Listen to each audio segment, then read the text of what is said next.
ಏನೇ ಮಾರಿನನ್ పొల్లు పోదు భూమి ఆకాశంబుల్ గతించిన మారాజు పల్కు మారాదు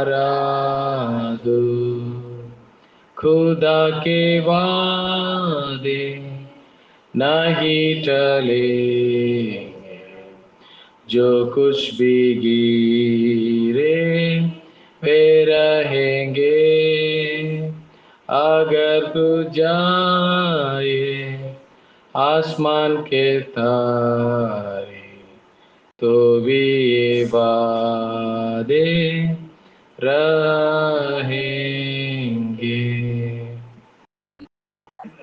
ప్రైజ్ ది లార్డ్. మొదటి కొరింథీయులకు రాసిన పత్రిక 4వ అధ్యాయము 2వ వచనము.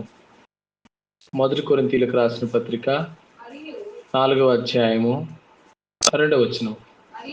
మరియు గృహ నిర్వాహకులలో ప్రతివాడును నమ్మకమైన వాడైండుట అవశ్యము. చాలు. గృహ నిర్వాహకులుగా ఉన్నటువంటి వారు ఆ గృహ నిర్వాహకత్వములో ఎవరెవరైతే ఉంటున్నారో వారందరూ కూడా నమ్మకస్తులుగా ఉండాలి. ఇది దేవుని యొక్క పిలుపు. మనము ఇంతకు ముందు సెషన్లో చూసుకున్నటువంటిది ఏంటి? అబ్రహామును దేవుడు పిలిచినప్పుడు ఆ పిలుపునకు లోబడ్డాడు, నమ్మకముగా ఉన్నాడు, విధేయత చూపించాడు. దేవుని గృహ నిర్వాహకత్వంలో ఉన్నటువంటి వారందరికీ దేవుడిచ్చేటువంటి పిలుపిదే, మీరు నమ్మకమైన వారుగా ఉండాలి. నమ్మకస్తులు చాలా అరుదుగా ఉంటారు. ఈ లోకంలో ఎవరూ నమ్మదగిన వారు కారు. మనుషులు నమ్ముకోవటం, రాజులు నమ్ముకోవటం వ్యర్థం. మరప్పుడు ఎవరు నమ్మాలి అన్నప్పుడు మనం దేవుణ్ణి నమ్ముతున్నాం. మరి దేవునికి దగ్గరికి వచ్చిన తర్వాత మనము నమ్మకమైన వారుగా ఉండాలి. మనల్ని పిలిచినటువంటి వారు, మనల్ని చూసేటువంటి వారు, మనతో సహవాసం చేసేటువంటి వారికి మనము నమ్మదగిన వారంగా ఉండాలి. నమ్మకం లేని వారుగా జీవించకూడదు. కుటుంబంలో కావచ్చు, ఉద్యోగములలో కావచ్చు, వ్యాపారములలో కావచ్చు, సమాజంలో కావచ్చు, దేవుని సంఘములో సహవాసములో కావచ్చు, ప్రతి స్థలములో, ప్రతి విషయములో, ప్రతి వాడు గృహ నిర్వాహకత్వంలో ఉన్నటువంటి వాడు ముఖ్యంగా ఏం చేయాలంట? నమ్మకమైనటువంటి వాడిగా ఉండాడు. దేవుడు మనల్ని నమ్మకముగా ఉండాలని పిలుస్తున్నాడు. అది కేవలం ఒక పిలిపే కాదు, అది ఆత్మ ఫలము కూడా. రండి, గలతీయులకు రాసిన పత్రిక 5వ అధ్యాయము 22వ వచనంలో ఫెయిత్ఫుల్నెస్, నమ్మకత్వం అనేటువంటిది ఒక ఆత్మ ఫలముగా కనపడుతుంది. అయితే ఆత్మ ఫలమేమనగా ప్రేమ, సంతోషము, సమాధానము, దీర్ఘశాంతము, దయాళత్వము, మంచితనము, విశ్వాసము, సాత్వికము, ఆశానిగ్రహము, ఇట్టి వాటికి విరోధమైన ఏంటండి వినయం ఏమీ లేదు. ఈ లోకంలో మనం ఎటువంటి తరంలో నివసిస్తున్నాము అన్నప్పుడు ప్రతిదానికి సర్దుకుపోయేటువంటి తరం ఇది. తప్పదు కదండి అని చెప్పేటువంటి తరం, ఇవాళ అలా లేకపోతే ఎట్లా అని చెప్పేటువంటి తరం, నమ్మకత్వము సంపాదించుకోలేనటువంటి తరంలో ఉన్నాం. ఈ రోజుల్లో మనం ఎవరిని నమ్మటానికి వీల్లేదు. ఏదైనా షాప్కి వెళ్ళారనుకోండి,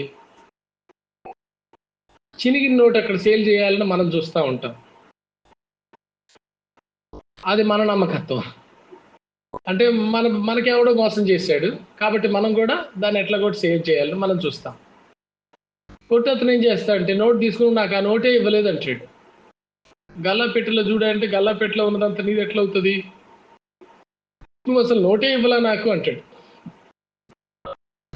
ఎవరికి వాళ్ళకి కుదిరినటువంటి వాళ్ళకున్నటువంటి పరిమితుల్లో చక్కగా అందరూ మోసం చేసేటువంటి వారుగా ఉన్నారు. Because the society we live in is like that now. మనం నివసిస్తున్నటువంటి, మనం జీవిస్తున్నటువంటి సమాజమే నమ్మకము లేని సమాజము, మంచితనం లేని సమాజంగా ఉంది. మరి అలాంటప్పుడు దేవుడు ఎవరి కోసం వెతుకుతున్నాడు? ఇలాంటి తరంలో కూడా నమ్మకమైన సేవకులు, ఫెయిత్ఫుల్ సర్వెంట్స్. ఈ నమ్మకత్వం అనేటువంటిది దేన్ని చూపిస్తుంది? నీకు దేవునికి ఉన్నటువంటి సంబంధాన్ని చూపిస్తుంది. నీకు దేవునికి ఉన్నటువంటి బంధాన్ని బయలుపరుస్తుంది. నేను దేవునితో మంచి సంబంధంలో ఉన్నాను అంటానికి రుజువు ఏంటంటే, నేను నమ్మకమైన వాడిగా ఉంటాను, నా పనిలో నేను నమ్మకస్తుడిగా ఉంటాను, నా కుటుంబంలో నేను నమ్మకస్తుడిగా ఉంటాను, నా యొక్క ఉద్యోగంలో నేను నమ్మకస్తుడిగా ఉంటాను, నేను చేసేటువంటి వ్యాపారంలో నమ్మకస్తుడిగా ఉంటాను, సంఘములో సహవాసంలో నాకు అప్పగించబడిన పనిలో నేను నమ్మకస్తురాలుగా ఉంటాను. జేబులో నుండి డబ్బులు ఎత్తేయవు, ఇంట్లో ఎక్కడో పెట్టిన డబ్బులు తీసి దాచిపెట్టేసేయవు, చేయవు. ఎందుకంటే నువ్వు దేవునికి భయపడతావు, నువ్వు దేవునికి నమ్మకస్తురాలుగా ఉంటావు. కానీ అట్లాంటి పనులు మనము చేయరాదు. ప్రతి విషయంలో నమ్మకమైనటువంటి వారుగా ఉండాలి. నమ్మకమునకు ఆస్పదము కలిగినట్లుగా మనం జీవించాలి. అందుకే దేవుడు పిలుస్తున్నాడు, నమ్మకమైనటువంటి సేవకులను పిలుస్తున్నాడు. ప్రతి స్థితిలో నమ్మకమైనటువంటి వారుగా ఉండాలని దేవుడు పిలుస్తున్నాడు. అది దేవునితో మనకున్నటువంటి సంబంధాన్ని చూపిస్తుంది అని మనం జ్ఞాపకం చేసుకొని నమ్మకమైన వాళ్ళుగా ఉండాలి. రెండవదిగా, ప్రతి స్థితిలోనూ ప్రతి పరిస్థితిలోనూ కూడా మనం నమ్మకమైన వారుగా ఉండాలి. ఇది దేవుని పిలుపు మాత్రమే కాదు, దేవుని ఆజ్ఞ కూడా. ద్వితీయోపదేశపు కాండము 6వ అధ్యాయము 5వ వచనము, book of Deuteronomy chapter 6 verse 5. ద్వితీయోపదేశపు కాండము 6వ అధ్యాయం 5వ వచనం, you shall love the Lord your God with all your heart, with all your soul and with all your strength. నీ పూర్ణ హృదయంతోనూ, నీ పూర్ణ ఆత్మతోనూ, నీ పూర్ణ శక్తితోనూ నీ దేవుడైన యెహోవాను నువ్వు ప్రేమించాలి. కొంత కాదు, కొంతవరకే కాదు, పూర్ణత, సంపూర్ణంగా. నమ్మకత్వం అంటే అదే. కొంతసేపు బాగుండి కొంతసేపు బాగోపోవడం కాదు. మనకు వీలైన పరిస్థితుల్లో నమ్మకంగా సేవ చేసి, వీలు లేని పరిస్థితుల్లో నమ్మకత్వాన్ని కోల్పోవటం కాదు. చాలా మంది ఏం చేస్తారంటే, చాలా సంవత్సరాలు నమ్మకంగా జీవిస్తారు. ఎక్కడో ఏదో లోకాశను బట్టో, లేకపోతే ఎక్కడో ఘనతను కోరుకోనో ఏదో ఒక విషయంలో వాళ్ళ నమ్మకత్వాన్ని కోల్పోయేటువంటి వారు ఉంటారు. అన్నాళ్ళు వాళ్ళు కాపాడుకుంటూ వస్తున్నటువంటి నమ్మకత్వం ఒక చిన్న సందర్భంలో ఏమైపోతుంది? పోయింది కదా. మనం ఎంత నమ్మకమైన వారమో అనేది మనం ఎప్పుడు తెలుస్తుందంటే, పూర్ణముగా అది దేవుణ్ణి ప్రేమించటం, పూర్ణ హృదయంతోనూ, పూర్ణ ఆత్మతోనూ, పూర్ణ శక్తితోనూ నీ దేవుడైన ప్రభువు నువ్వేం చేయాలి? ప్రేమించాలి. అన్ని విషయాల్లో సంపూర్ణంగా దేవుని ప్రేమించే విషయంలో కొంచెం కూడా కొరత లేని వారముగా మనం ఉండాలి. యోబు గారి జీవితాన్ని జ్ఞాపకం చేసుకోండి. 1వ అధ్యాయము 21వ వచనంలో ఏమంటున్నాడు? శ్రమలో కూడా దేవునికి నమ్మకస్తుడిగా ఉన్నాడు. శ్రమలో కూడా దేవుని సంపూర్ణంగా ప్రేమించేటువంటి వాడుగా ఉన్నాడు. పూర్ణ హృదయంతో, పూర్ణ బలముతో, పూర్ణ ఆత్మతో, పూర్ణ శక్తితో అతడు ప్రభువుని ప్రేమిస్తున్నట్లు మనం చూస్తాం. తనకు కలిగినటువంటి శ్రమను బట్టి ఏమంటున్నాడండి? యెహోవా ఇచ్చెను, యెహోవా తీసుకొనెను, యెహోవా నామమునకు మహిమ కలుగును, స్తుతి కలుగును గాక. Blessed be the name of the Lord. The Lord gave, the Lord has taken away. ప్రభువే ఇచ్చాడు, ప్రభువే తీసుకెళ్ళాడు. నీవు ప్రభువు ఏమైనా అనుగ్రహించినప్పుడు సంతోషపడతావు. ప్రభువు నీ దగ్గర నుంచి ఆ స్థితిని తీసివేయగాలని మనం ఏం చేస్తామండి? వ్యసన పడేటువంటి వారుగా, బాధపడేటువంటి వారుగా, దేవునికి దూరం అయ్యేటువంటి వారుగా ఉంటాం. దేవుని నామాన్ని దూషించేటువంటి వారుగా అనేకులు కూడా ఉంటున్నారు ఈ రోజుల్లో. దేవుడు కోరుకుంటుంది ఏంటంటే, ప్రతికూలమైన పరిస్థితుల్లో, ముఖ్యంగా రాజీ పడేటువంటి తరంలో మనం ఉన్నాం. ప్రతిదానికి సర్దుకుపోవాలనేటువంటి తరములో ఉన్నాం. తప్పదు కదండి, నలుగురితో పాటే మనం వెళ్ళాలనేటువంటి తరములో కూడా ప్రభువుకి నమ్మకస్తులు కావాలి. యోబు వంటి నమ్మకస్తులు ప్రభువుకి కావాలి. శ్రమలో కూడా, శోధనలో కూడా, వ్యాధుల్లో కూడా, బాధల్లో కూడా యోబు ఏమన్నాడు? యెహోవా ఇచ్చాడు, యెహోవా తీసుకుపోయాడు. ఆయన నామమునకే స్తుతి కలుగును గాక. దేవుని నామమునకు స్తుతి కలుగుతుందా? దేవుడు మనకు అనుగ్రహించినవి ఆయన తీసేసుకుంటే ఆయన నామానికి మహిమ కలిగిద్దా అండి? కాదండి అని మనం అంటాం. కానీ యోబు భక్తిలో ఉంటుందంటే దేవుని మహిమ నాకు ఉన్నదాన్ని బట్టి కాదు, పోయిన దాన్ని బట్టి కాదు, రానున్న వాటిని బట్టి కాదు. I will praise God all the time. నేను అన్ని వేళలలో ప్రభువుని నేను స్తుతిస్తాను. అన్ని వేళల్లో ప్రభువు నేను గణపరుస్తాను. ఆయన నామమునకు నేను స్తుతి చెల్లిస్తాను. ఉన్నప్పుడు చెల్లిస్తాను, లేనప్పుడు చెల్లిస్తాను. ఉన్న శ్రమలలో చెల్లిస్తాను, రానున్న శ్రమల్లో కూడా చెల్లిస్తాను. ఉన్న సంతోషంలో చెల్లిస్తాను, రానున్న సంతోషములలో నేను చెల్లిస్తాను. ఉన్న దుఃఖంలో చెల్లిస్తాను, రాబో దుఃఖముల విషయంలో కూడా చెల్లిస్తాను. ఎందుకంటే వాటిని బట్టి నేను స్తుతించడం లేదు. ప్రభువు నన్ను రక్షించుకున్నాడు. ప్రభువు తన యొక్క ప్రజగా నన్ను చేసుకున్నాడు. తనకు ఇష్టమైనటువంటి వాడిగా చేసుకున్నాడు. జనముల్లో నుండి ప్రభు మనల్ని కొన్నాడు. వధించబడినటువంటి గొర్రెపిల్ల ఏం చేసిందండి? మనల్ని కొనుక్కుంది. ప్రభువు కొరకు కొనిపెట్టాడు. ఆయన రాజ్యముగాను. ప్రకటన గ్రంథము 5వ అధ్యాయంలో మనకి ఈ మాట కనబడుతుంది. ప్రకటన గ్రంథము 5వ అధ్యాయం 12వ వచనము. వధించబడిన గొర్రెపిల్ల శక్తియు, ఐశ్వర్యమును, జ్ఞానమును, బలమును, ఘనతయు, మహిమయు, స్తోత్రమును పొందనర్హుడని చెప్పు.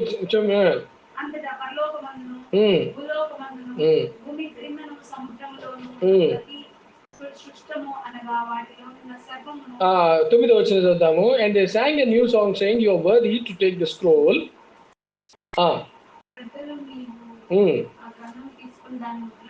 దాని ముద్రలు విప్పుటకు యోగ్యుడవు.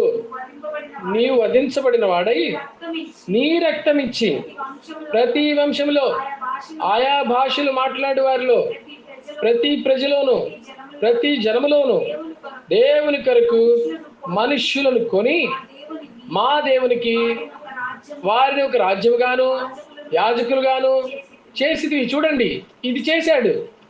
అందుకని మనం ఏం చేయాలి? ఎప్పుడు స్తుతించాలి. మనము దేవునికి నమ్మకస్తులం అనటానికి గుర్తేమిటి? అన్ని పరిస్థితుల్లో ప్రభువుని మనము స్తుతించినప్పుడే. ఉన్నప్పుడు స్తుతించటము, లేనప్పుడు స్తుతి చెల్లించకపోవడం కాదు. ప్రభు నాకు ఎంత మంచిగా ఇచ్చాడో, ఎంత మంచి కుటుంబాన్ని ఇచ్చాడో అని యోబు స్తుతించాడు. కుటుంబం అంతా పోయింది, బిడ్డలు పోయినారు, ఆస్తులు పోయినాయి, ఆరోగ్యం పోయింది, పుళ్ళు ఒంటి నిండా పుళ్ళు వచ్చినాయి. ఆ పుళ్ళ బాధ తట్టుకోలేక పెంకులతో గీరుకుంటున్నాడు, తట్టుకోలేక. అంత శ్రమలో కూడా ప్రభువుని స్తుతించటం మానలేదు. ప్రభువుకు నువ్వు నమ్మకస్తుడివా? ప్రభు సేవలో నువ్వు నమ్మకస్తుడివా? నీ ఉద్యోగంలో ప్రభువుకి నమ్మకస్తుడిగా ఉన్నావా? నీ వ్యాపారంలో ప్రభువుకి నమ్మకస్తుడిగా ఉన్నావా? నీ బంధువుల మధ్య ప్రభువుకి నమ్మకస్తుడిగా ఉన్నావా? నీ సమాజంలో ప్రభువుకి నమ్మకస్తుడిగా ఉన్నావా అన్నప్పుడు, అవును, నేను ప్రభువుకి నమ్మకస్తుడిగానే ఉన్నాను. ఎలా నువ్వు నమ్మకస్తుడిగా ఉన్నావు? నేను అన్ని సందర్భములలో, అన్ని వేళలలో, అన్ని పరిస్థితుల్లో నేను ప్రభువుని స్తుతించుట మానడం లేదు. ప్రభువుకే స్తుతి కలుగునుగాక అని చెప్తున్నాను. దాన్ని బట్టి మనము నమ్మకస్తులు అని చెప్పొచ్చు. You can be called as faithful when you praise God in all times. అన్ని సందర్భములలో, అన్ని కాలములలో ప్రభువుని స్తుతించినప్పుడు నువ్వు నమ్మకస్తుడిగా పిలువబడతావు. లేకపోతే నువ్వు నమ్మకస్తుడివి కావు. దానియేలు ఏ పరిస్థితిలో ఉన్నాడు? 6వ అధ్యాయము 10వ వచనము. తన అన్యుల దేశంలో ఉన్నాడు, కానీ అక్కడ కూడా దానియేలు నమ్మకస్తుడిగా ఉన్నాడు. ఎలాంటి పరిస్థితుల్లో తను నమ్మకస్తుడిగా ఉన్నాడు? మరణ శిక్ష వచ్చిందని తెలిసి కూడా 6వ అధ్యాయము 10వ వచనము. ఇట్టి శాసనము సంతకం చేయబడినని తెలుసుకొనినను అతడు తన ఇంటికి వెళ్ళి యథాప్రకారముగా అనుదినము ముమ్మారు మోకాళ్ళుని తన ఇంటిపై గది కిటికీని యెరూషలేము తట్టు తెరవబడి ఉండగా తన దేవునికి ప్రార్థన చేయుచు ఆయనను స్తుతించుడు. ఏం చేస్తున్నాడండి? ప్రార్థిస్తున్నాడు, స్తుతిస్తున్నాడు. ఏ సందర్భంలో? యోబు గారు వ్యాధిలో ప్రభుని స్తుతించాడు. తన కుమారులు కుమార్తెలు చనిపోయినప్పటికీ దేవుని స్తుతించాడు. ఆస్తులన్నీ కోల్పోయినను, అనాథగా మిగిలినను ప్రభువుని స్తుతించాడు. ఇక్కడ ఏం చేస్తున్నాడు దానియేలు? ఒక శాసనం ఉందని తెలిసి కూడా ఆ శాసనము తనకి ఏ శిక్ష తీసుకొస్తుంది? మరణ శిక్ష తీసుకొస్తుంది. ఈ సంగతి తెలిసి కూడా ఏం చేస్తున్నాడు? దేవుణ్ణి స్తుతిస్తున్నాడు. దినమునకు 3 సార్లు మోకాళ్ళుని ప్రార్థన చేస్తున్నాడు. అది కూడా రహస్యంగా చేయటంలా, యెరూషలేమునకు కిటికీని తెరిచి కనబడేట్లుగా ప్రార్థన చేస్తున్నాడు. ఏ కిటికీ మూసి ప్రార్థన చేయొచ్చు కదా? రహస్యంగా ప్రార్థన చేస్తే దేవుడు ఆలకించడా? నీ అంత జ్ఞానం దానియేలుకి లేదు మరి. అంటే అక్కడ ఏమర్థం అవుతుందంటే, ప్రతికూలమైన పరిస్థితులు ఉన్నాయని తెలిసి కూడా దేనికి భయపడకుండా తను ప్రార్థించుట మానలేదు, స్తుతించుట మానలేదు. కాబట్టి నమ్మకత్వము అక్కడ దానియేలు జీవితంలో కనబడతా ఉంది. 32వ అధ్యాయం ఆదికాండము 9వ వచనంలో యోసేపు శోధన కాలములో, శ్రమ కాలములో కూడా నమ్మకస్తుడుగా ఉన్నాడు. Faithful in temptation and trials. How then can I do this great wickedness and sin against God? ఏమంటున్నాడు? 39వ అధ్యాయం 9వ వచనం. అప్పుడు